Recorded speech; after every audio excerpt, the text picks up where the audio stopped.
Merhaba sevgili izleyenler, TV 2020 ekranlarında Gündem Özel programında Diyalog Medya Grubu Genel Yayın Yönetmeni Reşat Akar'la birlikte sizlerleyiz.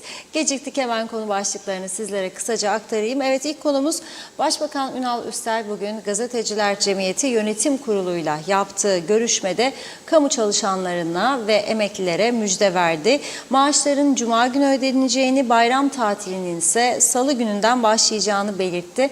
Üstel bazı engelleme girişimlerine karşında Türkiye'den kabloyla elektrik getireceklerini belirtirken Ercan Havaalanı'nın da planlandığı şekilde 20 Temmuz'da açılacağını kaydetti. Diğer taraftan pazar günü tek sandalyeli seçime gidiliyor. Partilerin de propaganda faaliyetleri yoğunlaşıyor. Bazı adaylar bir gün içinde 15-20 farklı bölgeyi ziyaret ederek halktan destek istedikleri görülüyor. Tek sandalyeli seçim olmakla birlikte ortaya çıkacak sonucun hem UBP hem de hükümetin geleceği konusunda etkili olacağı belirtiliyor. Konuşacağız. Bir diğer konumuz ülke genelinde dün gece saat 20 ile 24 saatleri arasında eş zamanlı asayiş ve trafik denetimleri gerçekleştirildi. Polis yine çok sayıda araç sürücüsüne ceza kesti. Bazı araçlar trafikten men edildi. Bu arada dün geceden bu sabaha da 3 ayrı trafik kazası meydana geldi. Detaylarını vereceğiz. Dördüncü konumuz Rum lideri Christodoulidis başkanlık görevinde ilk 100 günü değerlendiren bir basın toplantısı yaptı. Toplantıda Kıbrıs sorununun yanı sıra Kıbrıslı Türklere yönelik önlemler paketinden söz eden Christodoulidis bu paketin Eylül ayında açıklanacağını belirtti. Son olarak da Rum yönetimi bir yandan müzakere çağrısı yaparken diğer yandan silahlanma faaliyetlerini sürdürüyor. Son olarak Fransa'dan Mistral füzesi alımıyla ilgili bir anlaşmanın imzalandığı açıklandı. Yine ayrıntılarını ele alacağız. Hepsi ve daha fazlasıyla sizlerleyiz. Evet, buyurun Reşat Bey. Herkese hayırlı günler dileyerek başlayalım. Evet, bugün önemli bir gün. Bizler Gazeteciler Cemiyeti Yönetim Kurulu olarak Başbakan Sayın Ünal Üstel'i ziyaret ettik.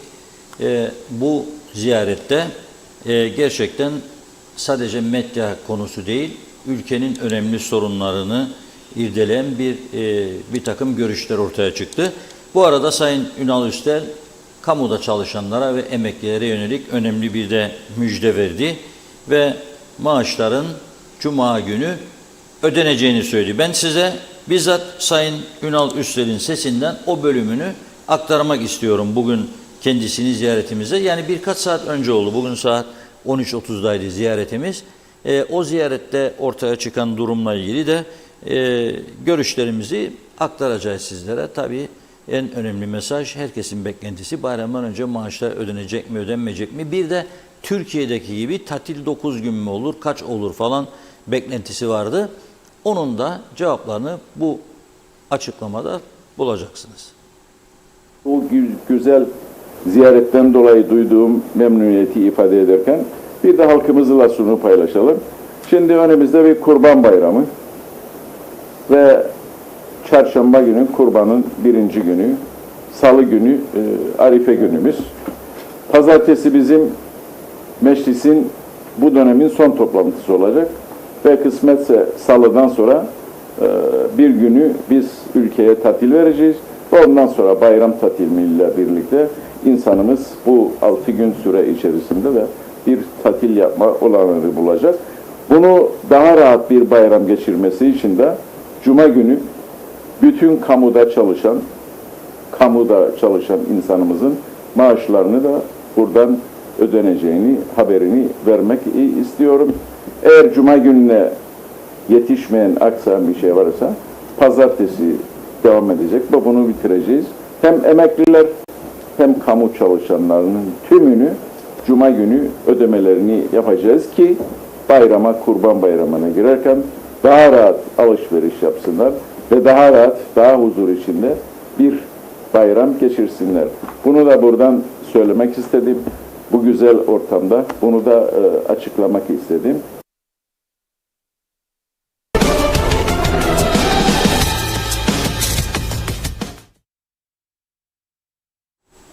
Evet, böyle oldu. Bizim ziyaretlerimizde genellikle ülkenin en önemli sorunlarını sorunları gündeme geliyor. Zaten çok aralıklı yapıyoruz bu ziyaretleri. Öyle senede bir ancak ya 2 senede bir oluyor. Ama önemli konulara parmak basıyoruz. Tabii bizim bu ziyarette ağırlıklı konumuz medyanın sorunlarıydı. Ben orada bayağı önemli noktalara değindim. Çok geniş bir şekilde TAK Ajansı'nın bülteninde vardır bu. Yarın Diyalog Gazetesi'nde okuyabilirsiniz. Medyayı da bir kelimeyle söyleyeyim. Freni patlamış arabaya benzettim ben bugün Sayın Başbakan'la konuşurken. Bir tarafta dünyanın hiçbir yerine görülmemiş kadar çok gazete, tabii basılı değil bunların sadece 8 tanesi ama onlarca basılı olmayan gazete ve onlarca işte internet, web TV falan filan adı altında televizyon. Ama bir tarafta da haber yazacak gazeteci bulamıyoruz mesela. Haber yazabilecek gazeteci bulamıyoruz. Varsa lütfen bize müracaat etsin. 400 kusur gazeteci varmış bu ülkede. Nerededir bilmiyorum ben. Ama iyi yetiştirdiğimiz elemanları devlet bir süre sonra kendisi zaten alıp istihdam ediyor. Onun meslek hayatını söndürmüş olur ama onlar da geleceğim garantide olsun falan filan. Çünkü bu meslek zordur. Gecesi var, gündüzü var, çalışacaksın. Stresli bir meslek. Beğenen olacak, beğenmeyen olacak. Bir takım sıkıntıları vardır. Şimdi esas konuya gelelim. Sayın Ünal Üstel'in ben bugünkü açıklamasından ortaya çıkardığım sonucu sizlerle paylaşmak istiyorum. Bir de var, Türkiye'de yeni yönetimle iyi işler yapmayı planladığını söylüyor. Mesela bu elektrik, kabloyla elektrik. Bazıları diyor bu işi bozmaya çalışıyor ama biz kararlıyız, getireceğiz diyor. İkincisi Ercan Havaalanı 20 Temmuz'da açılacak diyor. 10 Temmuz'a kadar 24 saat usulüyle çalışma var diyor. 24 saat geceli gündüzü çalışıyorlar. 10 Temmuz'da da test uçuşları yapılacak diyor. Hatırlarsanız ben buradan birkaç daha söylemiştim. Flight test dedikleri bir test var.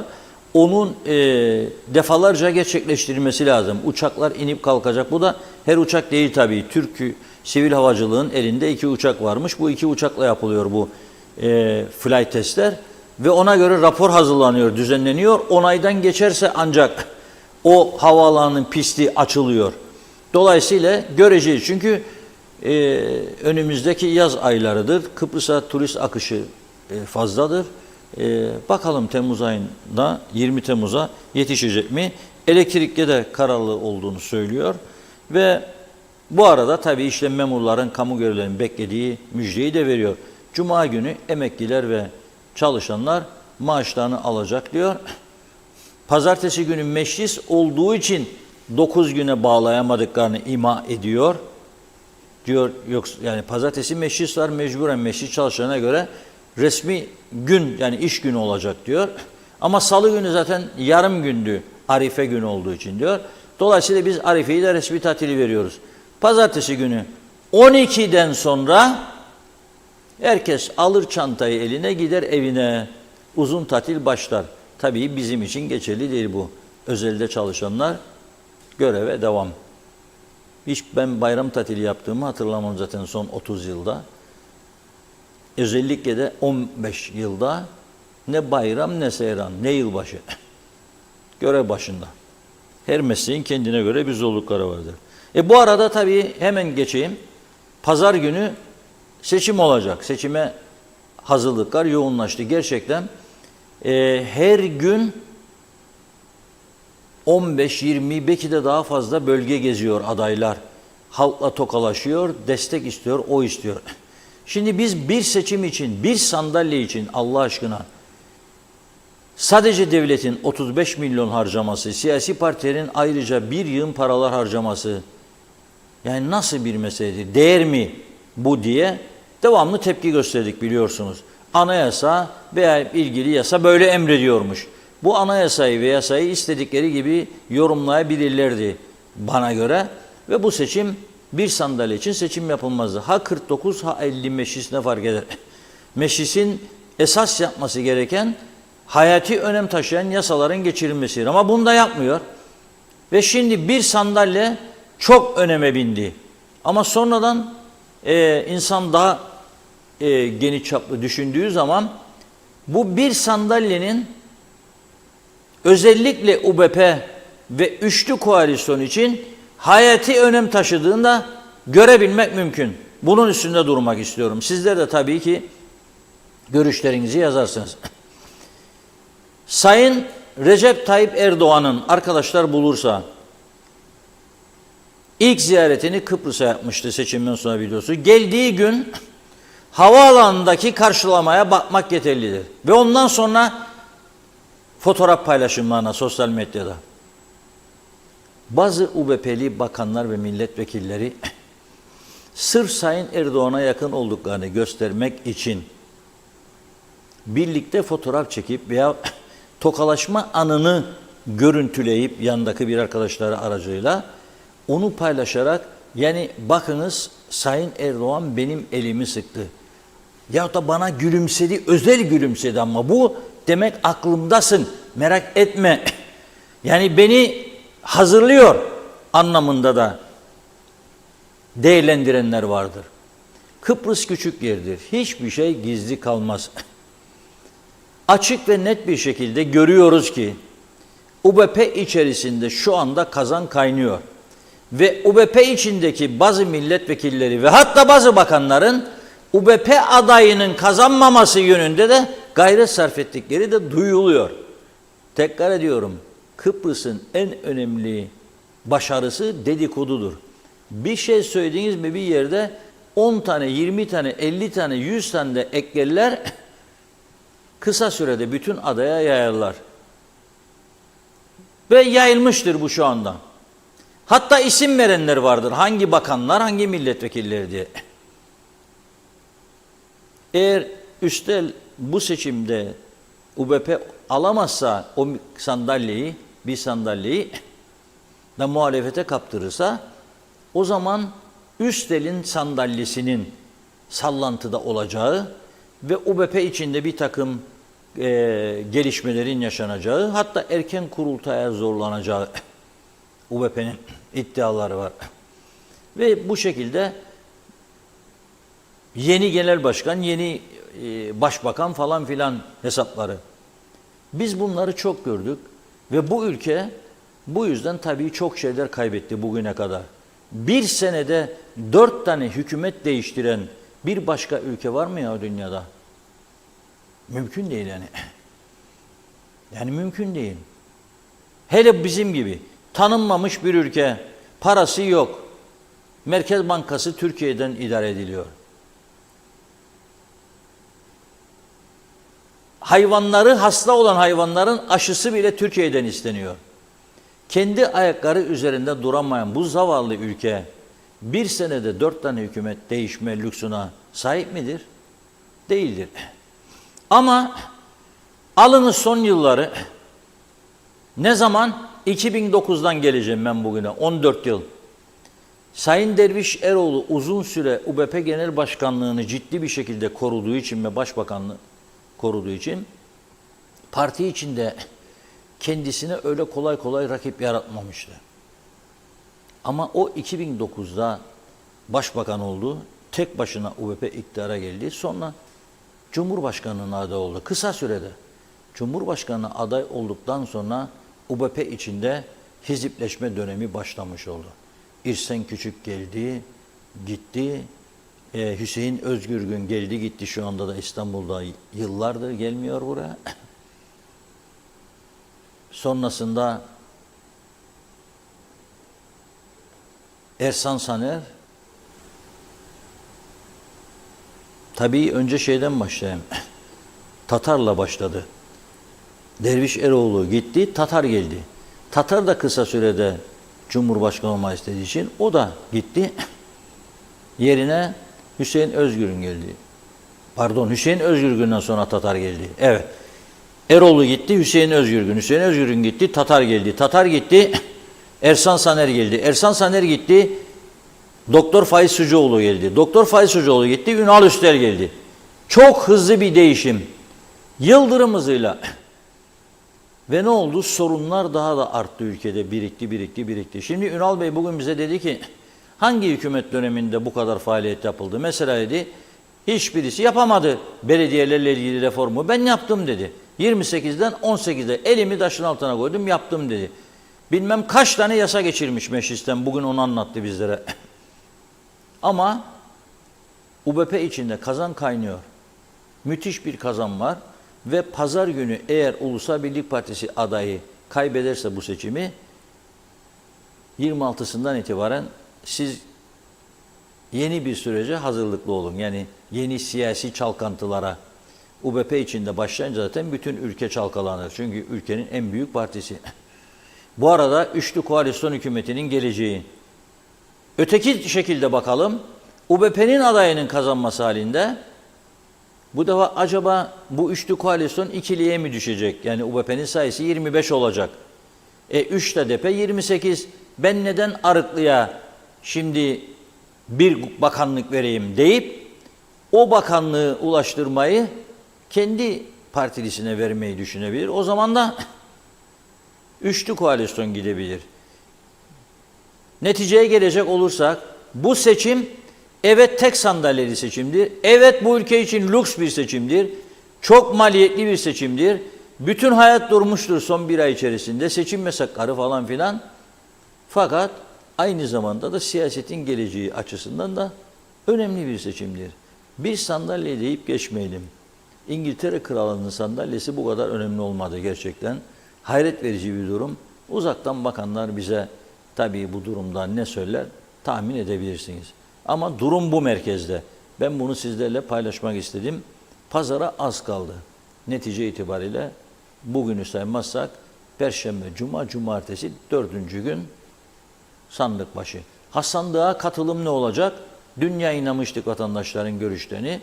Bizim arkadaşlarımızın mikrofon uzattığı 10 kişiden en az 6'sı sandığa gitmeyeceğini söyledi onlara. O zaman da katılımın düşük olması bekleniyor diyebiliriz. Evet, buyurun Funda Hanım. Evet. Çok çok teşekkür ederek başlayalım mesajlara. Mustafa Özcan iyi yayınlar demiş. Mehmet Uluçaylı da kolay gelsin diyor.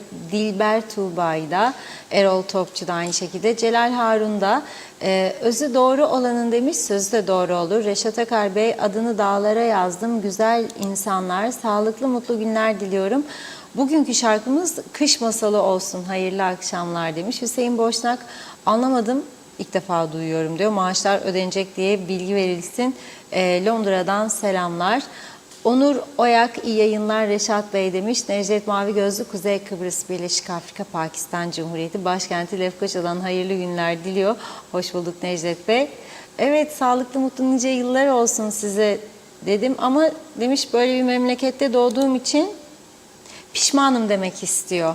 2000 küsür gün adada kaçak olan, kaldırımda baygın bulunan 2 Afrikalı bu kadar gün kaçak kaldıklarına göre bir yerlerde çalışıyorlardı. Bunlar kimlerin yanında çalışıyor? Araştırılmalı.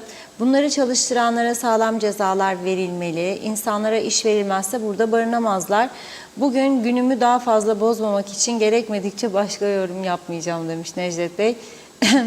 Evet, Özlem Topel Bada, kamu memurlar, işçiler bayramlık aldı, emekli sosyal yardım engelliyi düşünen yok ama seçim var diye her kapıyı çalarlar. Ulus Gülay Caba Caba, iyi akşamlar. Başbakan diyor ki emekliye müjde veriyoruz, Cuma günü ödenecek. Zaten normal şartlarda emekli Cuma günü ödenecek. Bir de aynı gün devlet çalışanlarına da ödeme yapılıyor. Cuma günü bankalardaki günü düşünmek bile istemiyorum. Emekliyi niye Perşembe günü ödemedi de o zaman müjde olsun diye düşünüyorum demiş.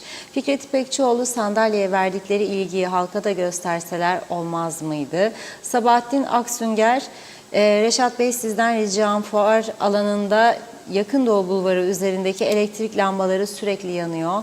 Birkaç kez karayollarını, belediyeyi, elektrik kurumunu ve son olarak da gazeteyi şimdi sizi arıyorum. Lütfen bu konuyu birilerine iletin. Memlekette elektrik yok ama gündüz ışıklarımız yanıyor. Nedir bu durum? Yaklaşık 2 yıldır böyle sürekli takip ediyorum. Arıza mı nedir bilmiyorum. Mehmet Uluçaylı pazar günü çıkacak olan seçim sonucu koalisyon ortaklarının ikiye düşmesi ve yeni bir bakanlar kurulu ortaya çıkacak.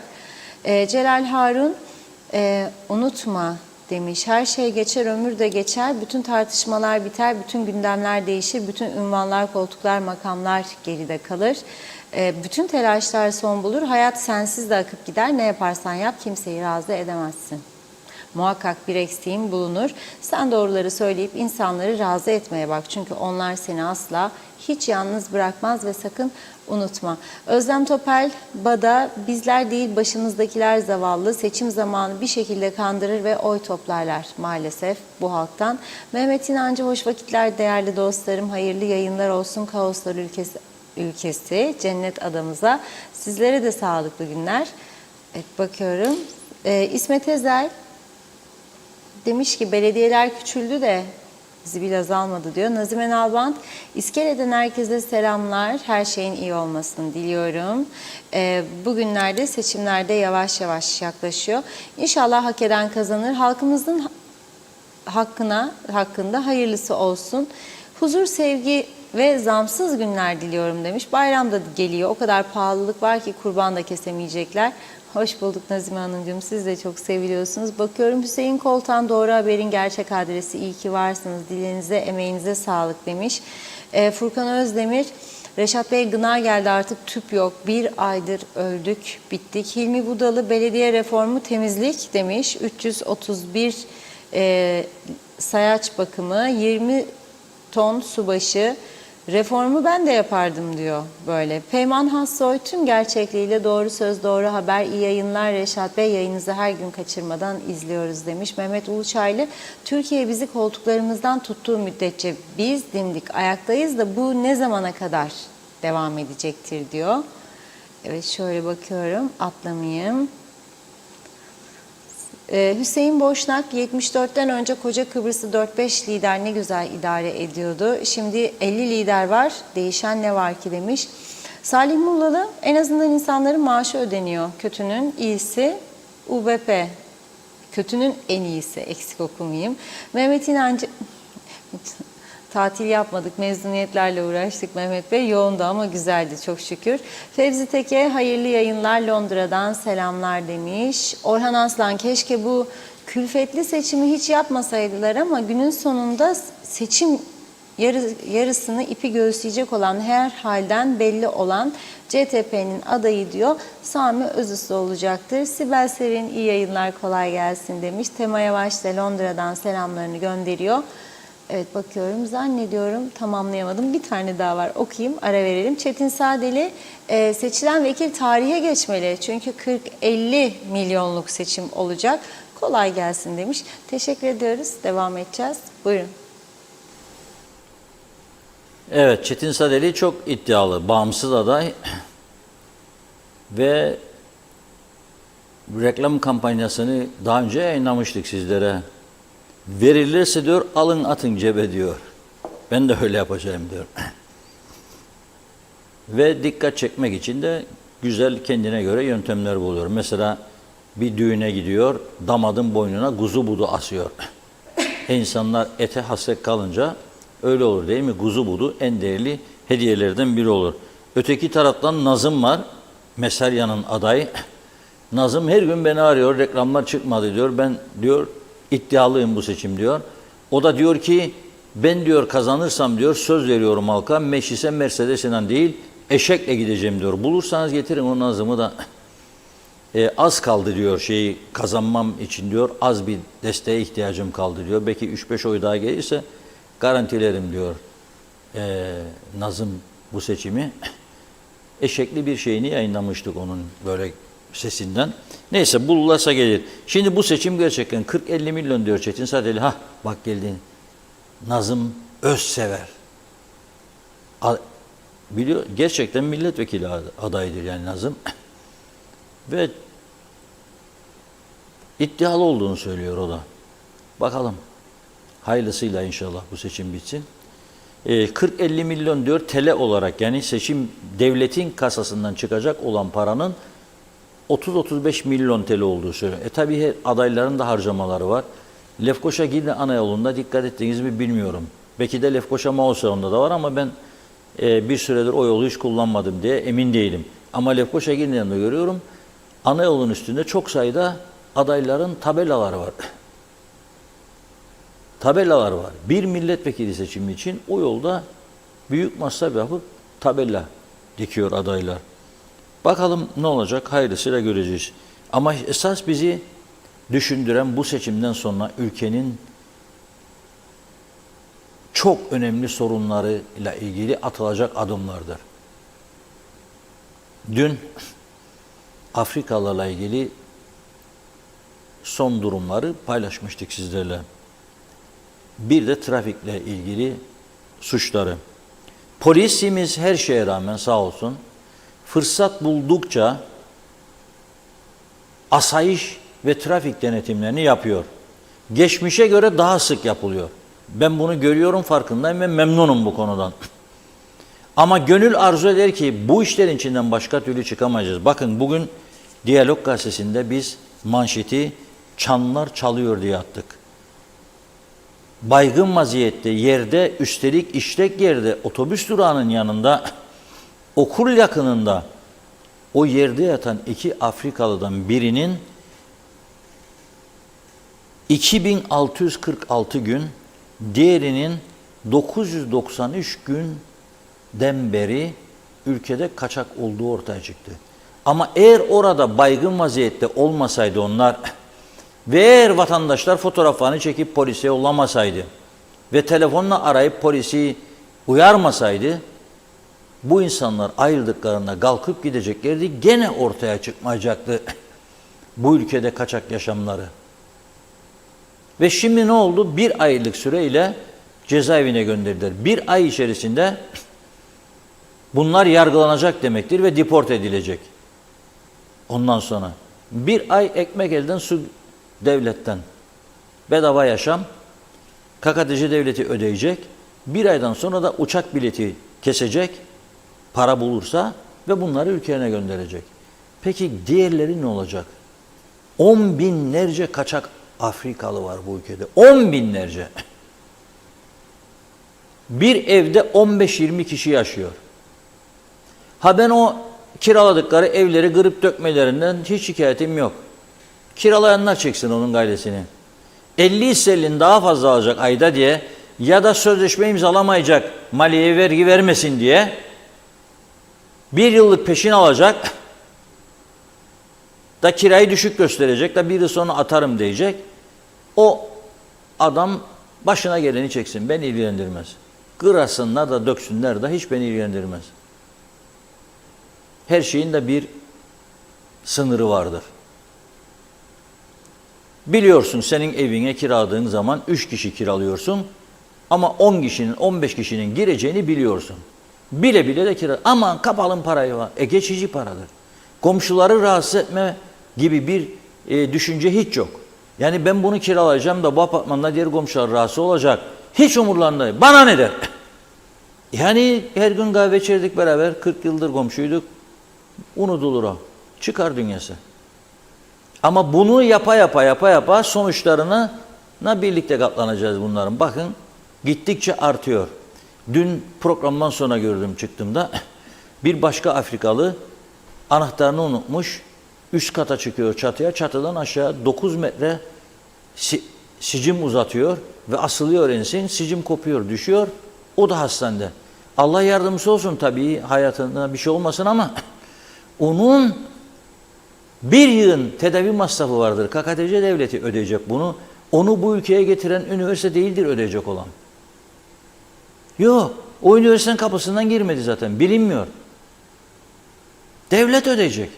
Bulacak parayı verecek, ilaçlarının parasını, doktorun parasını, ameliyatın masraflarını. Bu ülke kaldıramaz bunu. Kaldıramaz. Şimdi bugün Sayın Başbakan'la konuşmalarımız arasında bu konuyu da açtık tabii. Ve kendisi bize şunu söyledi. Dedi ki evet bir rahatsızlık var. Eylül ayında vizeye geçilecek ki İçişleri Bakanı Ziya Öztürkler de açıkladı bunu. Liste vizeye geçildiği zaman diyor herkes kolay kolay bu ülkeye gelemeyecek diyor. Yani özellikle Afrikalılar çok iyi bir taramadan geçirilecek diyor. Kabul ettim bunu. İnşallah olur ama mevcutları ne yapacağız? Son 1 yılda 105 bin Nijeryalı, daha doğrusu Afrikalı, Nijeryalı var, Sudanlı var, başka ülkelerden var. Ne olacak bunlar? Yani bu insanlar nerededir? Nerede çalışıyorlar? Nasıl geçiniyorlar? Uyuşturucu paraları nereye gidiyor? Bunları polisin çıkarması kolay değildir tabii ortada. Ama çalışıyor polisimiz. İmkanları nispetinde. Çok eksikleri var. Çok eksikleri var. Bakınız bir şey söyleyeceğim. Bu çok önemli bir olaydır.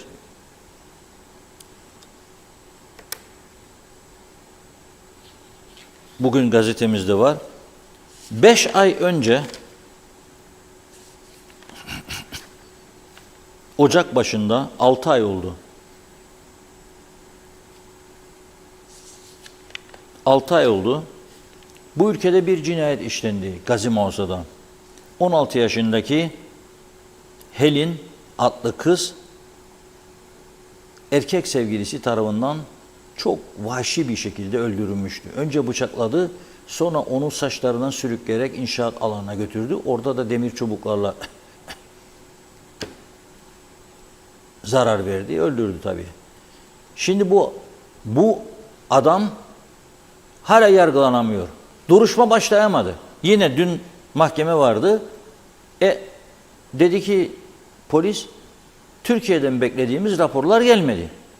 Yahu senin bu ülkede bir cinayet olduğunda ortaya çıkan emareleri inceleyecek ve rapor hazırlayacak bir imkanın yoktur hala.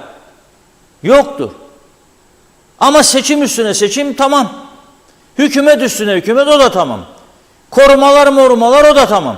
Tamam be kardeşim de 6 ay ya böyle bir adalet mi olur ya? 6 aydır bu insan yargılanamıyor. 6 aydır. Daha başlayamıyor duruşması. Yazık o kızın yattığı yerde kemikleri sızlıyor. Ailesi büyük acı çekiyor. Böyle bir ülke olamaz. Onun için polisin güçlendirilmesi lazım.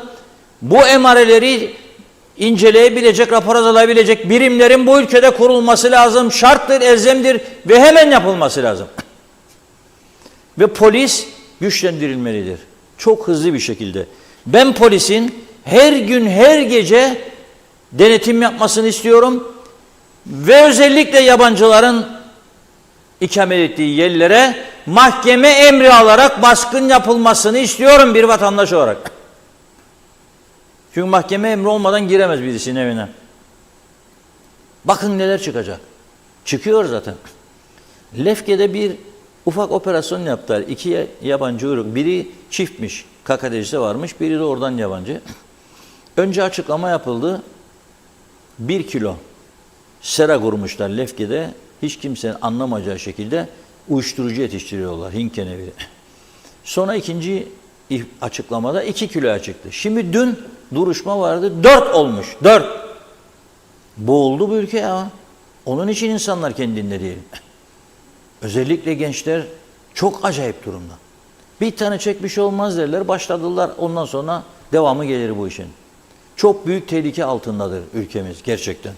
Ve polis dün gece hafta sonu yaptığı denetimlere ilaveten tabii ki bizlerin de buradaki uyarılarını dikkate alarak elindeki imkanları zorlayarak, personeli zorlayarak artırdığı denetimlerini. Dün gece bakın saat 8'de başlamış polisin denetimi. 12'ye kadar devam etti. Eş zamanlı. Başlıyorum. Lefkoşa 770 araç denetlenmiş. 26'sı yasal hız sınırının üzerinde süratli araç kullanmak, 5'i sürüş ehliyeti araç kullanılmak üzere 127 sürücü, 770'te 127 sürücü çeşitli trafik suçlarından rapor edilirken 22 araç trafikten men edildi. Neden men ediliyor biliyorsunuz değil mi? Yani çok ağır bir şey. Ya aşırı alkollüdür, ya araba plakası yoktur, şu yoktur, bu yoktur. Ciddi bir durum vardı. Gazi Mağaza'ya geçiyorum. 541 araç kontrol ediliyor. 53 tanesi aşırı sürat olmak üzere 133 kişi rapor ediliyor. Bir araç trafikten men ediliyor. Girne'de 1080 araç kontrol ediliyor. 5'i alkollü içki tesiri, 3'ü sürüş ehliyetsiz, 87'si aşırı sürat olmak üzere 293 araç sürücüsü rapor ediliyor. 63 araç da trafikten men ediliyor. 293 ne demektir bilir misiniz siz? %30'a çıktı, 35'e çıktı suç demektir. Her 100 aracın 30-35 tanesi suç işliyor. Varsa bir ülke Tanganyika, Uganda, bana söylesinler ya. Varsa söylesinler. Yoktur. Aynen şey gibi. 3G'yi kullanan dünyada 2 ülke kalmış. Dünyanın en geri kalmış ülkeleri. Bir de biz. Bir tanesi diyor ki ben hazırım diyor, teslim başlayalım. Öteki ben Eylül'de hazırım dediği için telefon dairesi o şeyleri bir yerde oyalıyor. Açıkçası Türkçesi öyle anlaşılıyor. Ben öyle anlıyorum. Fiber optikler falan filan. Tamam. Eylül'e kadar daha çok kalmadı zaten. Kaç sene çektik bu işi. Bir de roaming hikayesi var. Yarın onu konuşacağız geniş bir şekilde. Roaming kazığı demek. Roaming kazıktır bunun adı. Eşittir. 2017 yılından itibaren 6 yıldır 27 Avrupa Birliği üyesi ülke arasında roaming kaldırıldı. İster Fransa'dan internetin açık olsun kullan, ister Larnaka'da, Baf'ta, Limassol'da, Viyana'da, Roma'da, Belgrad'da, Münih'te, Berlin'de. Ama bizimkiler burada. 2'de 1'de biz ana vatanla et tırnak gibi birbirimizden kopmayız. Ya anlat bunu sakalıma. De nedir bu roaming gazı o zaman ana vatan, yavru vatan, et bir tırnaktan kopmazlar. Bunu bile çözemediniz. Burada gazlık olduğu zaman etle tırnak yoktur ha. Sanki iki düşman ülkedir. Benim ülkeme geliyor kendi yavru vatanına diyor. Madem et tırnak bırak gelsin geliyor. Sen diyorsun ki havaalanına ben bir tabela astım. Bakaydın tabelada derim ki hemen bir paket satın al da kurtul roaming'den. Nerede görecek? Nerede görecek? Herkes de senin astığın tabelayı göremez. Nedir bu saçma? Niye kaldırmıyorsunuz? Çünkü büyük vurgun var. Büyük vurgun var. Bu vurgun yüzünden kaldırmıyorlar. Yarın bu konunun detaylarını konuşacağız. Bugün böyle hafiften geçiyorum. Bunu bile çözemedik ya biz. Bunu bile çözemedik. Geliyorum Güzelyurt'a.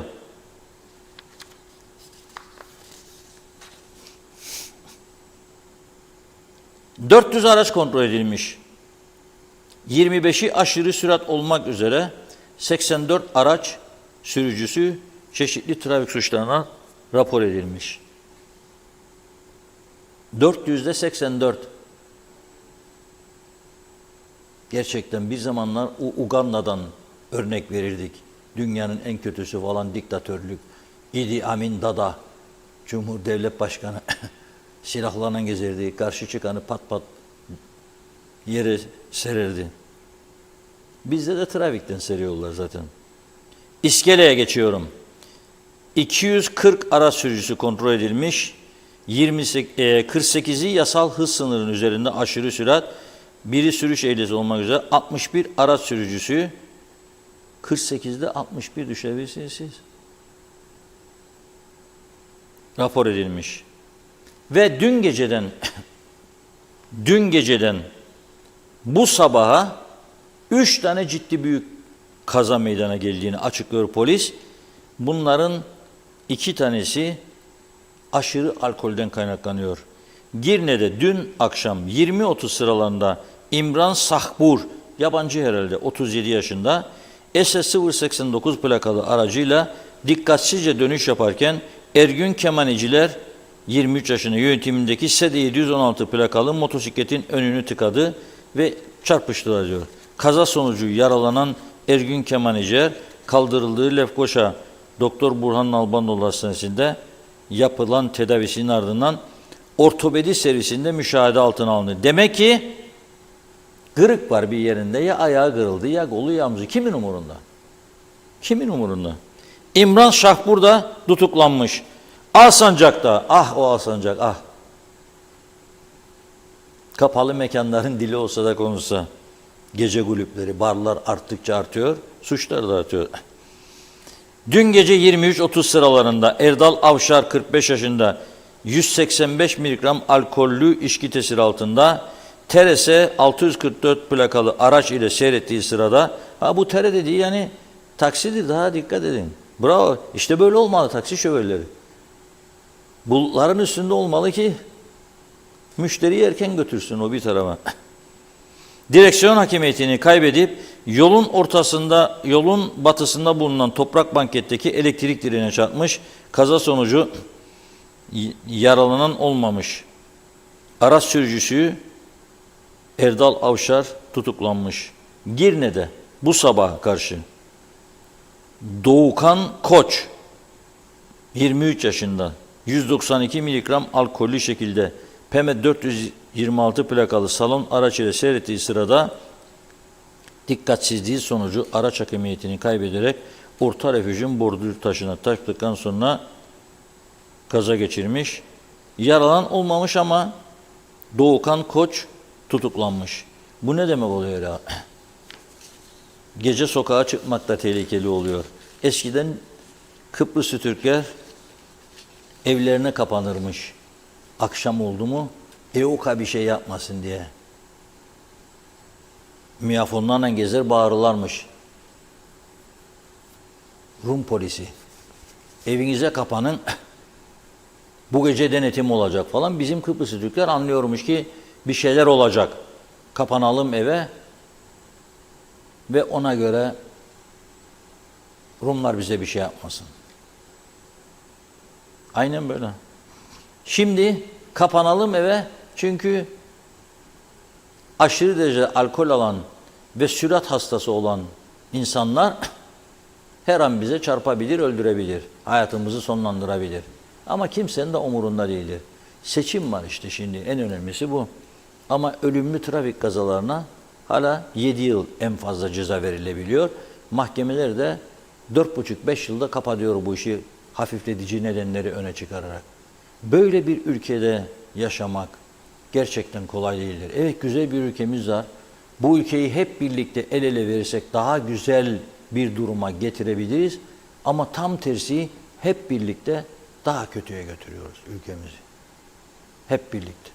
Eğitim bozulduğu sürece bu ülkede, ben onun için medyaya bugün dile getirdim Başbakan'a. Siyaset dedim, medya düzelmediği sürece siyaset hiç düzelmez dedim. Çünkü siyasete yön veren medyadır. Halkın sorunlarını dile getiren medyadır. Ülkenin öncelikli konularını dile getiren medya olmalıdır. Araştıracak öyle. Bakın ben roaming konusunda 3-4 gün önce konuştum bir dostumla. Belki de o da merak etmiştir. Neden? Yani korktu muyum GSM şirketlerine girmedim? Hayır. İşimi tam yapmak isterim.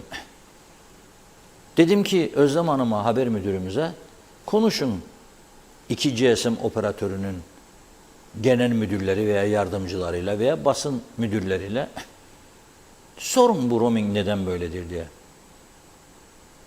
Yarın döneriz, o bir gün döneriz, 3 gün geçti. Bugün dedim ben ne? Ara Ulaştırma Bakanı. Onu aradı. Yarın detaylarını vereceğiz bunlara. Ama araştırmadan atmasyon gazetecilik yapmayız biz. Gerçek bilgilere ulaşmadan yapmayız. O yüzden gücümüz budur zaten bizim. Kendimize olan güvenimizin ana sebebi budur. Atmasyon yok. Bakın dün gece bir olay oldu bizim gazetede. Ben buradan ayrıldıktan sonra 9.30-10 gece cep telefonu önümde, internet açık. Mesaim devam ediyor. Bizim arkadaşlar 5. sayfaya, benimle köşe yazmalı sayfa altına bir haber koydular. Ben o haberi görmemiştim. Çoğu haberi görüyorum, öyle çıkıyorum. Bir aracın yanmasından söz ediyor. Yandı, kül oldu falan filan. Fotoğraf yok. Dedim ki, nerede fotoğraf? Var mıydı fotoğrafı? Yoksa ne koydunuz, gözünüz kör olmasın. Arabanın yanmasından söyledin. Yanan araba yok. Neyi anlatacağım ben okuyucuya? Masal, gazel. Çıkarın bu haberi. 11'de haber çıkarıyoruz. 11'de onun yerine haber koymak zorundasın. Veya köşe yazarlarımız vardır. Bazıları erkencil, bazıları 9.30-10. Vallahi ben ne zaman? Senin yerin ayrılmış. Ya Kıbrıs'ta haber yaratmak kolay mıdır ya her gün? Ne zorluklarla çıkar bir gazete. Gerçek gazetecilik yapanlar bunu bilir. Ne zorluklarla.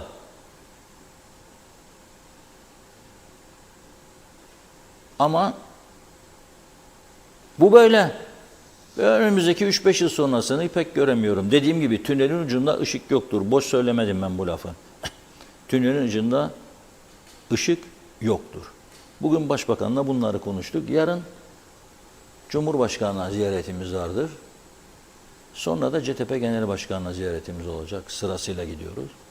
Ülkenin önemli sorunlarını en üst düzeyde yetkililerle bir de böyle yüz yüze konuşma şansı yaratmış oluyoruz. Buyurun Funda Hanım. Evet, kaldığımız yerden devam edelim. Hızlıca Ramazan Sarı'da kalmıştık. Ramazan Bey diyor ki daha bir asgari ücreti belirleyemiyorlar.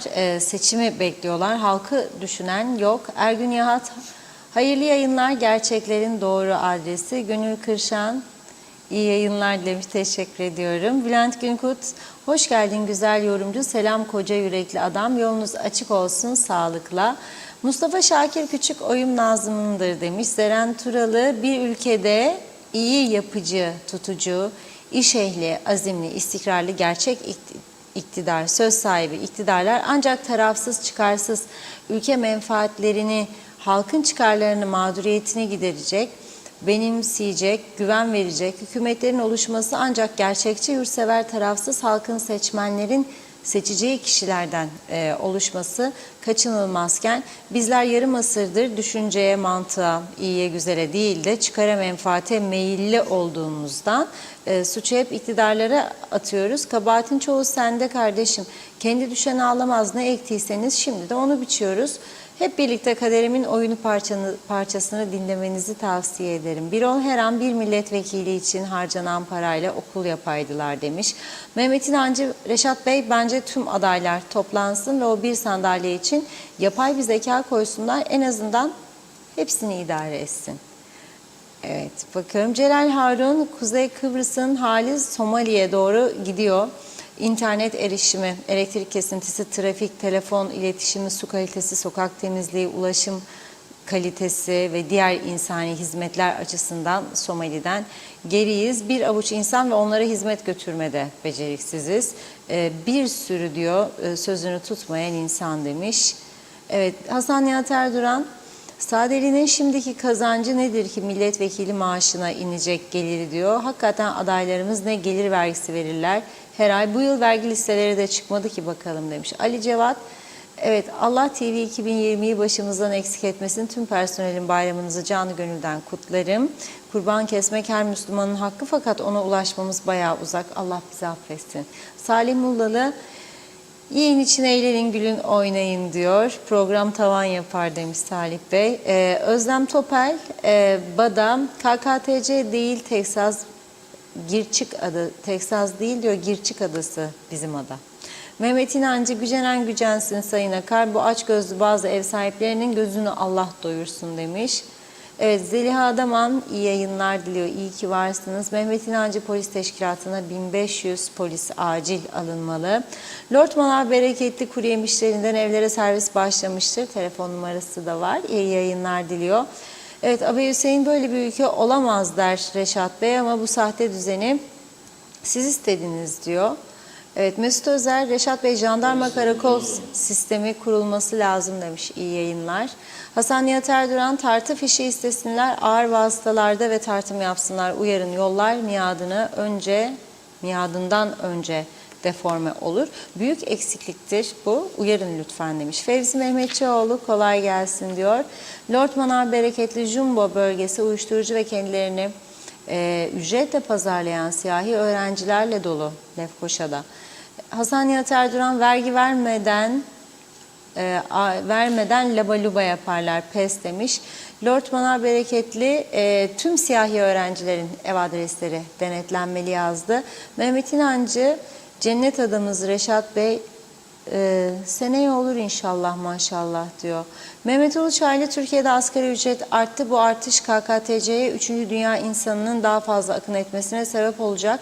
Bu da nüfusumuzu darmadağın edecektir demiş. Hüseyin Boşnak derken yeni mesajlar geldi. Azıcık kaçtı. Yakaladık. Kıbrıs'ta diyor en zor şartlar altında çalışan polisimizdir her konuda. Allah polisimize kuvvet versin. Cengiz Güsella Güzelay, bir de sabaha kadar kontrol yapılsa yollarda gidecek araç kalmayacak sanırım. İyi günler, iyi yayınlar diledi Ahmet Halil de. Mehmet İnancı, alkolü aşırı yudumlayan cezasına katlanmalı. Cengiz Güsella Güzelay, Alsancak Las Vegas sanırım diyor. Kabere TR gümrük plakasıymış. Mehmet Uluçaylı, bir de yollarımızda TR plakalı araçlar seyretmekte. Anlamı test sürücü demektir. Test sürüşüymüş. Bizde ise hava atmak için TR'yi takanlar yollara çıkıyor. Enver Taşer, Reşat Bey, bu adada senin gibi 5 tane adam olsa... Evet, adam olsa yeterlidir. Ne garip bir ülkede yaşıyoruz. Bir yandan hastanelerde ilaç, kalp krizinin filmini önleyici makine yok. Ülkeye hızlı geçiş makineler alıp hızlı geçiş yapamazken elektrikte kablo getirmek yok. Karadeniz gemisinin %50 indirimli teklifi yok. Sayıp diyor. Öte yandan bir milletvekili için 30 milyon harcanıyor Reşat Bey. Halbuki bununla yazdığım eksikliklerin hepsini yapabilirdik demiş. Mehmet İnancı, genç iş adamımız derken genç iş adamımız Kuruyemiş'te zirvede olan Hüseyin Kofalı Londra'dan kesin dönüş yapamıyor. Kaygı ve endişe içinde olduğunu her fırsatta söylüyor bana. Ben de dönmesine karşı olduğumu söyledim. Ayhan Hançer merhaba. Gönyeli çemberini geçene kadar insanlar uçakla İstanbul'a varıyor. Oraya güzel kısım kısım batı çıkışı yapsalar çok rahatlar. Yeni çevre yoluna ne zaman yonca yapacaklar merak ediyorum demiş. Son bir iki mesaj var, galiba tamamladık. Hasan Yalınca da polislerin yüzde kaçı mutlu diye sormuş. Çalışma koşulları ve maaş bakımından diyor. Evet, devam edeceğiz mesajlara, buyurun. Evet. Çok teşekkür ediyoruz. Şimdi tabii önemli bir süreçten geçiyoruz. Bu süreçte dikkat etmek lazım. Mesela ne? Şimdi bu kadar trafik suçunun işlendiği bir ülkede ben nasıl kırmızı ışıkta geçen adama korna çalacağım, uyaracağım? Veya baktım gördüm ki tehlikeli sürüş yapar. Her gün görüyorum ben. Bakın her gün görüyorum. Elinde cep telefonu, arıyor, karıştırıyor, çekiyor, numara arıyor. Ve araba zikzak. Şimdi adamın sen sağından geçecek olsan, gidip geliyor araba, bir kaydı, yandan çarpsan vay, arkadan çarpsan vay. Arkadan çarparsan suçlu sensin, dikkat edecektin der sana polis, kanunumuz böyleymiş. Nedir yaptığın bu adam diyemezsin. Hele alkollüyse hemen hemen her arabada bıçak şimdi var, zincir var, topuz var. Ben kusura bakmasın kimse, böyle bir ülkede yaşamak istemem. Dün size Bülent Dizdarlı'nın paylaşımını okumuştum, doktorun. Esprili bir şekilde çok güzel izah etti. 50 yıl sonlarının KKTC'nin Cumhurbaşkanı'nın kim olacağını anlattı. Tesadüfe bakın. Ben dün programdan sonra odama çıktım ve bir taraftan çalışırken bir taraftan da birçok kanalı izlemeye çalışırım kısa kısa. Bir Türkiye kanalında bir önemli insanın değerlendirmeni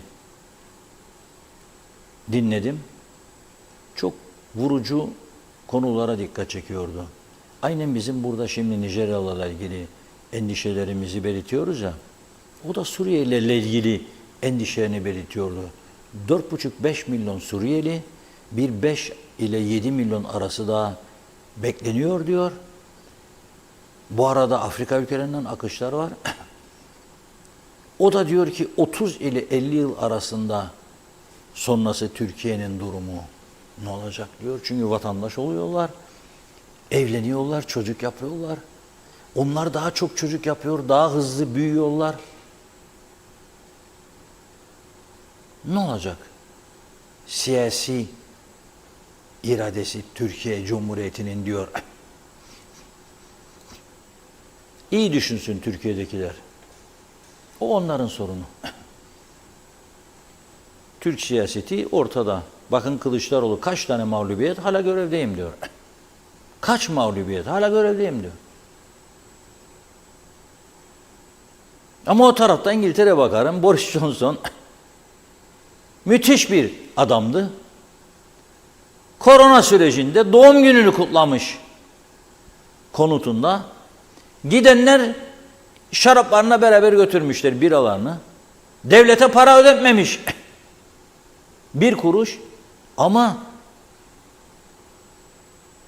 insan sınırlaması vardı. İşte bu kadar metrekarede en fazla bu kadar insan var. O sınırı aştı diye eleştirildiği için görevi bıraktı adam ya. Görevi bıraktı. Çok şeye gitmeyeyim. Rum Meclis Başkanı Şilluris şu anda yargılanıyor. Az kaldı. Ve bir AKEL milletvekili. Altın pasaport iskandalına karıştıkları için ve bu iskandalı El Cezire televizyonu ortaya çıkardığı için suçlandılar. Ve adam meclis başkanlığı görevini de bıraktı. Milletvekilinden de istifa etti. Kendi gönlüyle ve AKEL milletvekili de istifa etti. Ve şu anda yargılanıyorlar. Çok ağır bir ceza geleceği de kesin konuşuluyor. Yorumları okuyorum Rum basınına. Bizdeki duruma bakın. Bizdeki duruma bakın. Çok ciddi iddialarla gündeme gelen büyük siyasilerimiz oldu. Ne oldu sonuç? Hiçbir şey. Hiçbir şey. Bak Çetin Sadeli'nin sloganı burada geçerli olmaya başladı. Ye de korkma diyor Çetin Sadeli. Bu bir kültür müdür? Bu bir ülkenin gelişmesi için gerekli bir yönetim tarzı mıdır? Yani ben sadece gariban bir adamı aç kaldı gitti 2 paket chips aldı bakkaldan ya 1 paket 2 paket bisküvi 6 ay hapse gönderiyorum ya kendini. 6 ay hapislik demek devletin sırtından bir yığın para çıkması demek. 3 öğün yemeği var, hasta olduğunda doktoru var, ilacı var, ısınması var, suyu var, gideri var. Bu yasalar değişmesi lazım bunların ortadan kalkması için. Bak Rum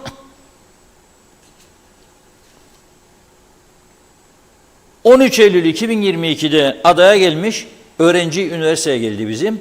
3 gün sonra üniversitenin kapısını da görmeden güneye geçmiş. Kamerunlu kadın. Ne yaptı Rum? Tabii Rum bunu geç gördü. 1 yıl geçtikten sonra gördü. O da aşağı yukarı işte Haziran'dayız. Demek ki 9 ay gecikmeli. Görür görmez de fark etti, çıkardılar ortaya kendisini. Deport. Parası var devletin. Devlet isen deport paran olacak. 7.000'in üzerinde sığınmacı gönderdiler. Charter uçak seferleri düzenleyip gönderiyorlar. Burasının yapması gereken birinci iş budur. Birinci iş. Hani bu romingle falan vuranlar var. Hani ilk 20 içinde yer alan bangalar var. Büyük bangalar, Türkiye bangaları, Kıbrıs bangaları. Bir yuvarlak masa toplantısını yapacağım. En azından şu anda geçiş süresi. Hadi atlayın bakalım ortaya diyeceğim 10'ar milyon TL. TL dolar demedim yani ya da sterlin. O TL bunlara sterlin dolar dersem kalp krizi geçirirler. Alışmadıkları için vermeye. 10'ar milyon TL'cik atın oraya. Binlercesini gönderirsin charter uçak seferleriyle. Niyet olması lazım, niyet. Ve cesaret olması lazım. Korkmamak lazım birileri kızacak diye size. Ama bu ülke nereye gidecek? Bakın bunu başımıza bu belayı öğrenler kaçacak ilk fırsatta. Değerli olacak. Ha bir daha bekleyen en önemli olay şimdi. Bakın çok önemli bir yere geliyorum. Bunları burada duyabilirsiniz. Rum lideri Nikos Christodoulidis dün bir basın toplantısı düzenledi. İlk 100 gününü anlattı. Güzel, demokratik bir yaklaşım. Bugünkü TAK Ajansı'nın Rum basın bültenlerinde vardır. Ama ben işte dedim ya gazeteci ararım, muhabir ararım. TAK'ın verdiği sıraya göre gitmedim. Ben baktım içinde sonuna ayırdığı 2 paragrafı o ilke verdiğinin çok daha önemlisi gördüğüm için ben onu şimdi öne alıp size aktarıyorum. Diyor ki Kıbrıs'ı Türklere yönelik diyor önlemler açıklayacağım diyor. Ne zaman? Eylül ayında. Ve bakın bu konuda diyor kendi girişimlerimle diyor inisiyatifimle bir grup Kıbrıslı Türk'le diyor bir süre önce diyor başkanlık ofisimde bir araya geldim ve bunu sakladım kimse bilmedi diyor bugüne kadar ilk defa söylüyorum diyor. AGEL lideri Stefano'nun verdiği önerileri de diyor okudum. Birleştirdim. Kendim değerlendiriyorum diyor. Ekibimle falan değerlendireceğim. Eylül ayında diyor açıklayacağım önlemleri. Şimdi bu ne stratejisidir? Çünkü diyor ben neden bunu yaptım diyor. Çünkü diyor mevcut diyor Kıbrıs'ı Türk lider Tatar'la diyor ve onun rejimiyle diyor herhangi bir anlaşmaya varmak zordur diyor. Şimdi Kıbrıs'ı Türkleri yanına çekmeye çalışıyor. Ne zaman hem de? Hayvanlar hastalanıp ölürken, hayvanlar için aşı bulunamazken, yollar çökerken, trafik kazaları artarken, uyuşturucu satışları, uyuşturucu belası artarken, cinayetler, soygunlar, hırsızlıklar artarken, gençlerin işsizliği artarken, döviz yükselirken, hadi yarın belki döviz 1 lira 2 lira düşecek, faizler yükselirken ben bunları nasıl yanıma çekerim? Zaten akıllı olsaydılar, fanatik düşüncelerden arınmış olsaydılar, hiç olmazsa bir süre için bu Kıbrıs çoktan bitirdi. Şimdiki zenginliklerini bakın iddia ediyorum 10'a katlarlardı. 10'a. Sadece Maraş'ı almaları 2004'te kabul etselerdi Annan planını Maraş'ı alacaklardı. Şimdi bazıları Karaman'ını keser. Maraş benimdir falan. Ben boş ver. Paketin içindeydi ve verdik kabul ettik. Maraş her zaman paketin içindeydi zaten. 100 milyar ile 150 milyar euroluk yatırım gelecek oraya. O binalar ya yıkılacak, tekrar yapılacak, bazıları yenilenecek. 3-4 sene içerisinde orası işte dedik der ya bizimkiler şu lafta söyler. Haritada bile görmedikleri Singapur'dan söz edenlerin dediği gerçek Singapur orada kurulacaktı. Ve daha çok turist, daha çok kazanç ve daha fazla refah. Fert başına düşen milli gelir 50 bin 60 bin dolar, 70 bin dolar. Yok biz burada şimdi 7 bin mi, 5 bin mi, 6 bin mi tartışıyoruz. Ben 10 bin lira falan inanmam. 5 bin, 6 bin dolardır fert başına düşen milli gelir en fazla diye düşünüyorum. Adamlar ne yaptı? Bunu yapacağına, daha sonraki yıllarda da o Anastasiadis ki evet dediydi Annan planına, Elam'ın etkisinde kalarak bize karşı daha katı bir tutum izledi. Hastanelerde muayene olmasını durdurdu Kıbrıslı Türklerin. Ama gerekçesi kendine göre ve halkına göre haklıydı. Bizim sigorta yatırımımız yok. Rumlar yatıracak, biz de gidip bedava tedavi olacak, ameliyat da olacak, ilaçlar da bedava olacak, gelecek yok kardeşim dedi. Tamam da bunun yerine başka bir alternatif getirmesi lazımdı. Bizi dışlamamak için. Neydi o? Sigorta fonu. Yatırayım 50 euro ayda, sağlık hizmetlerinden yararlanayım ki ben bunu Rum Tabipler Birliği Başkanı Doktor Petros Agatengelou ile yakın dostumdur. Çok konuştum. Aynısını söyledim Reşat kendisine diyor defalarca ama kafasına girmez dedi bunun dedi. Şimdi bunu da yapmadı. Benim tahminlerim, çünkü AKEL'in önerilerine baktım. AKEL'in önerilerinde sağlık hizmetlerinden Kıbrıs Türklerine yararlanması önerisi var. Bunu akıl edip de getirirse zaten büyük yolu aşmış olacak. Çünkü her 10 kişi de bizim şu anda Kıbrıs Türk tarafında iddia ederim en az 7'si hastadır. Bakın kim ne isterse gelsin bahse girelim. Kaç kişidir bu toplum? Gerçek Kıbrıs'ı Türk kaç kişidir onu söyleyin bana. 120 bin, 130 bin. Belki. Eğer her ay 1400 tane yetişkin sinir ruh hastalıkları hastanesine gidiyorsa 1000 tane de çocuk gidiyorsa 2400. 12'den çarptım mı zaten 4'te biri sinir ve ruh hastası. Özele gidenleri de koy. %35-40 psikolojik travma yaşayan ve psikolojik tedavi gören insan vardır. Benim psikiyatrist, psikolog arkadaşlarım var. Yani devamlı bilgi alırım. Ne olduğunu durumun.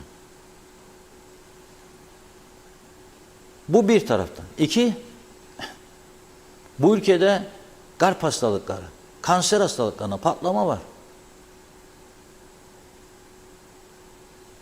Diyabet hastası. Dünya ortalamasına göre galiba dünyanın ilk 3'ündeyiz diyabette.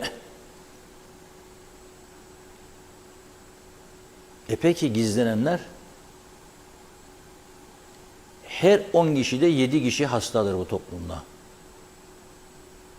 Ya psikolojik tedaviye muhtaçtır, ya kalbinden sorunu vardır, ya enfeksiyon sorunu vardır, ya kanser hastalığı vardır, ya ne bileyim gut vardır, ya ne bileyim romatizmal problemler vardır, diyabet vardır, çocuk hastalıkları vardır ve cinsel hastalıkları vardır. Cinsel hastalıklar.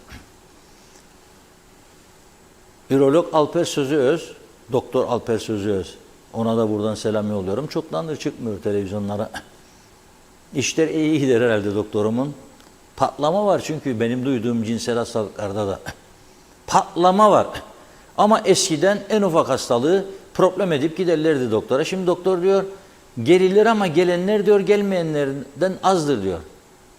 Eczacılara giderlermiş de abla ya da abi benim bu problemim vardır ya beyefendi hanımefendi bana bu ilaç ne tavsiye eden? Çünkü doktor parası vermezse veya doktorda mahcup olacağını düşünüyor. Şimdi bunlar o tarafa bedava hizmetlere kaydında ve hapını da ilacını da bizde geri çeviriyorlar yoktur diye. Ha kusura bakma teyzeciğim, ablacığım, kardeşciğim sizin ilacınız yok dışarıdan alınız. Ne kadar dayanacak emekli bir adam? Ne kadar dayanacak ya? Kaç paradır aldığı para? Daha gidecek ilacı yarısını yatıracak. Bunu Christodoulidis başarırsa büyük olay. İkincisi de pasaportlar. Bu çift evlilikler son derece önemli. Yani bir Türkiye'liyle evlendi de vermiyor kimlik pasaport.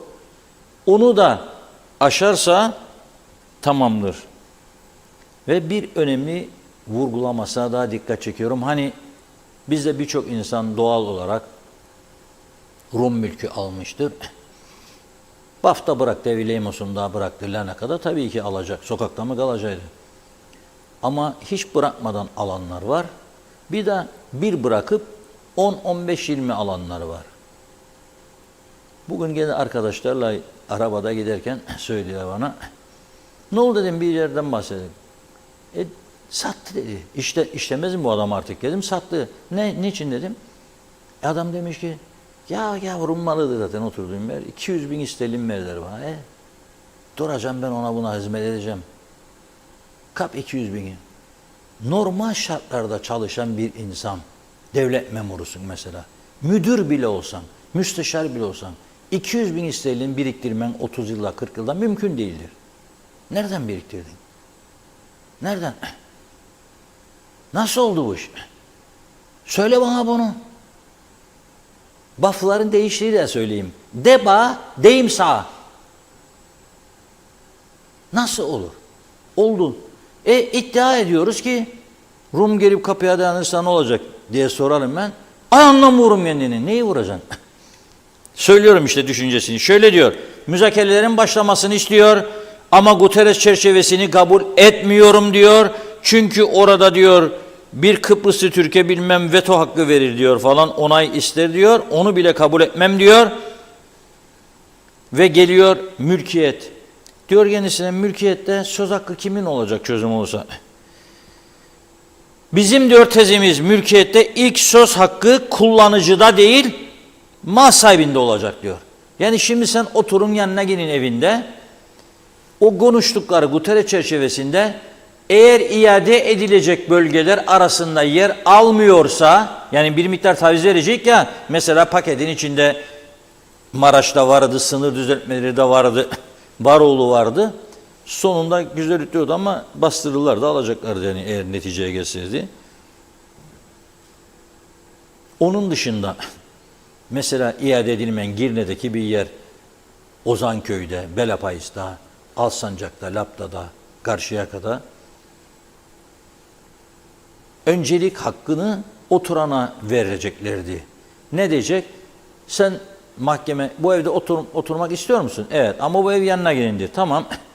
Sen nasıl çözmek isten bu işi? Fiyatını belirleyecekler günün koşuluna göre. Sen diyeceksin ki gitsin benim Baf'taki evi alsın. Baf'taki kerpiç evin değeri mesela 15-20 bin euro ya da 50 bin euro. Burada tuttuğun ev 200 bin euro. Ver 150'yi yanına giye, farkını al. Oğlum ben hemen 50 sene ben buraya tuvalet yaptım, o da büyüdü. Abi budur. Ya da çık yanına giy gelecek. Bunu da kabul etmem diyor. Kıbrıs Türk tarafına iade edilmeyecek bölgelerde ilk söz hakkı kullanıcıda olmalıdır diyor. Diyenlere diyor karşıyım diyor. Ben bunu diyor kabul etmem diyor ve soruyor. Bu maddeyi kabul edebilecek bir tane parlamento üyesi varsa diyor Rumlarda buyursun çıksın diyor. Ben diyor bunu kabul etmem. Evet, çok önemli. Ve bir taraftan müzakerelerle ilgili belli ki uzun vadeli mücadele programını çok ciddi bir şekilde uygulamaya devam ediyorlar. Ve bu nedenle de özellikle İsrail'le Türkiye'nin bir zamanlar dostu olan, şimdi öyle değil tabii ki, Arap ülkeleriyle, Mısır'la, Birleşik Arap Emirlikleri'yle, Ürdün'le, hatta Filistin'le ilişkilerini geliştiriyorlar bir taraftan. Doğal gaz ve ortak savunma doktrini. Ama en büyük işi kiminle yapıyorlar? Fransa ile askeri alanda. Şimdi son adımı atmışlar. Bugün açıklandı. Benden duyacaksınız. Mistral füzeleri vardır Fransa'nın. Çok ünlü. Mistral füzeleri. Önce onun görüntülerini izleyelim, sonra üzerinde konuşalım.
Evet, küçümsemeyelim. Tabii bizim ana vatanımız var, Türkiye güçlüdür, bizim yanımızlar falan ama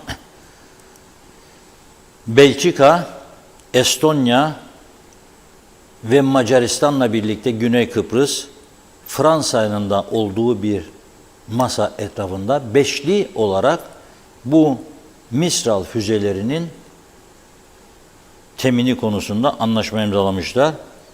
Nerede imzalar bunu? Paris'te düzenlenen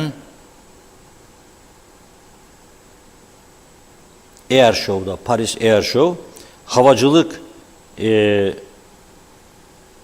fuarında diyelim, oturmuşlar masaya ve ortak bir mutabakat metni imzalamışlar. Bu füzeler hava savunma füzesi olarak geçiyor. S-300'leri bırakmamıştık biliyorsunuz. S-300'ler gelmişti Kıbrıs'a. Türkiye'nin vururum demesi üzerine Girit'e gitmişti. Oradadır füzeler. Şimdi bunlar Mistral füzeleri. 5 tane de Avrupa ülkesinin birlikte imzaladığı bir anlaşma. Bakalım ne olacak? Bir taraftan çözüm hazırlığı, bir taraftan yani çözüm ister gibi yaptığı diplomatik girişimler, öteki taraftan da silahlanmaya hızlı bir şekilde devam. Rum tarafının yaptığı bu. Bu gelişmeleri de tabii ki yakından takip edeceğiz. Sizlerle de paylaşmaya devam edeceğiz. Buyurun Funda Hanım. Evet, tamamlayalım mesajları. Mehmet Uluçaylı'da kalmıştık. Mehmet Bey demiş ki şimdi ziyaretimize Lord Manav bereketli kuru yemişler geldi. Onunla tanıştık diyor. Eda Bilginsel Aksoy, meclistekiler anayasanın seçimle ilgili maddesine ufak bir değişiklik yapmaları gerekiyor. Seçimlerde yüksek oy alan otomatik devreye girmeli. Bu kadar masrafa ve 2'de 1 seçim masrafına gerek kalmayacaktır. İyi yayınlar, çok teşekkürler demiş. Şerife Turgay Derya iyi yayınlar diledi. Yüksel Öner, şu an Türkiye'de asgari ücret 11.405 lira oldu. Artı 600 lira süt parası artı sabah kahvaltısı öğle yemeği için ayda 2.000 lira devlet veriyor. Şu an Türkiye'deyim, gidip e-devlet aldım PTT'den 2 lira ödedim. İçinde tüm bilgiler mevcut. 15 gün oldu geleli, elektrik hiç gitmedi. Reşat Bey 1 yıl doğalgaz genel ne gelirse gelsin %25 ödüyorsun. Elektrik parası ev faturanın yarısını devlet ödüyor. KKTC'de yaşayan TC vatandaşları dönün gelin demiş. 5500 günü dolduran 45 yaşındaki yeğenim emekli oldu. Saygı ve selamlar. Sayar Eker, ne yol olsun ne araba diyemem. Ulaşım olmazsa işe gidemem. Fırın yakamam. Ekmek pişiremem. Ne sen ekmek bulursun ne de ben un. Kavrulmuş fıstıklara gönül verenlerimiz boldur yaz akşamlarında. Evet, Hasan Kebapçı, Reşat Bey yalnızca Afrika kökenliler mi? Rahmetli Rauf Denktaş 85'te gidilen yolun neresi olduğunu KKTC meclisinde haykırdı. Akabinde de malum trafik kazasında hayatını kaybetti. Lütfen Sayın Rauf Denktaş'ın 85'teki Kuzey Kıbrıs Meclisi'nde yapmış olduğu ve kendisini ölüme götüren konuşmayı canlı yayında okuyunuz demiş. Şenol Tatlıcıoğlu iyi yayınlar, çok selamlar. Salih Mullalı, bu ara ceyranlar kesilmedi galiba, ondan şikayet yok. Hasan Nihat Erduran, AB'nin BM ambargolu hayaletleri dedi. Statiko bu. Herkes esasının etrafında dolanırken konfor alanına bakar. Vergi cenneti ülkede maalesef. Evet, bakıyorum Mehmet Uluçaylı, Reşat Bey kulağım sizde, sizi dinliyorum. Hanım beni koydu, pencerelerin temizliğini yapıyorum demiş. Süper. Üstelik maaş da yok, yalnız soğuk sıcak içecek bedava. Sayar Eker, okullarda medeni olmayı öğretelim, internet dünyasına sahip çıkalım, ayrımcılığa nokta koyalım. Yarınınız daha parlak olur. Yücel Barbaros, dünyada bizim buradaki gibi dedi ki, dünyada bizim buradaki gibi başkasının malına mal sahibinin izni olmadan koçan veren bir ülke var mı acaba diye soruyor. Korkut Mustafa, mal sahibi, mülk sahibi mantığı elzemdir. Salih Mullalı, İngiltere'de mortgage'cı olan yanda en az 2000 pound aylık faiz arttı. geçim sıkıntısı çekiyor insanlar demiş. Hüseyin Güral Kofalı, kesinlikle katılırım Reşat Bey, psikolojilerinin bozulduğuna dair. Gidip geldikçe daha iyi görüyorum. Bir adama trafikte yol veririm, selam bile vermez ve telefonda da konuşurlar. Hasan Kebapçı, 74 Türkiye Cumhuriyeti'nin Kıbrıs'a müdahalesi kesinlikle yasaldı. Peki ondan sonrası? Hala bugüne kadar Türkiye'nin Kıbrıs'a yaptığı nüfus aktarımı hangi uluslararası hukuka göre yapılmıştır? Garanti anlaşmalarında böyle bir madde var mıydı diyor Hasan Bey. Mehmet Uluçaylı herkese mutlu akşamlar dilemiş. Salih Mullalı, Rum çözüm istemez, herkes biliyor. Göstermelik isterim gibi yapıyor. Onlar için çözüm gel benim idaremde yaşayalımdır dedi. Evet, Hasan Kebapçı, biraz da aynaya bakıp konuşmamız gerekir sanırım. Bir tarafta koskoca Türkiye ve Kıbrıs'ta bulunan askeri gücü dışında Geçitkale hava üssü, karşıda da nokta kadar yer kaplayan Rum tarafı. Tabii ki onlar da emniyet için bir yerlere bağlanmak zorunda demiş. Hasan Nihat Erduran, yasa var, tüm mal mülk devletindir diyor. İster satar, ister tapu verir.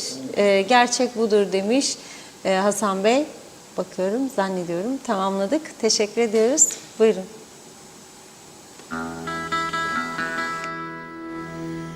J'ai quitté mon pays, j'ai quitté ma maison, ma vie, ma triste vie, se traîne sans raison.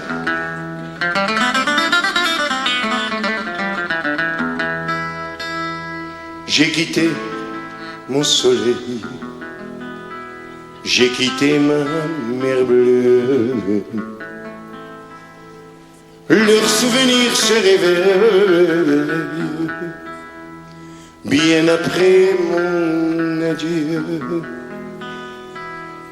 Soleil, soleil de mon pays perdu, des villes blanches que j'aimais, des filles que j'ai jadis connues. Mais du bord du bateau qui m'éloignait du quai,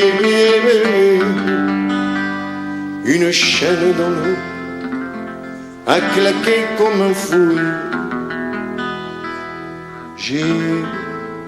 J'ai longtemps regardé ces yeux bleus qui fuyaient. La mer les a noyés dans le flot du regret.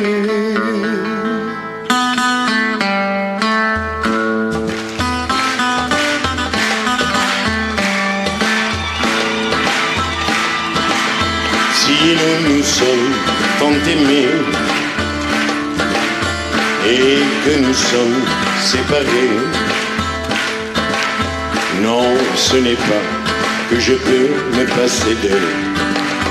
Je suis resté fidèle.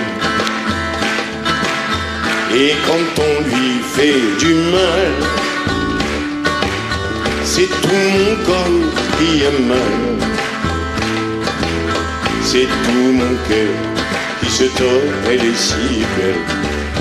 Je suis resté fidèle. J'ai tant rêvé de ce voyage, on m'a défendu le passage, moi qui n'avais dans mes bagages qu'une mémoire et des images. Elle m'attendait, je le sais. C'est un parfum que je connais.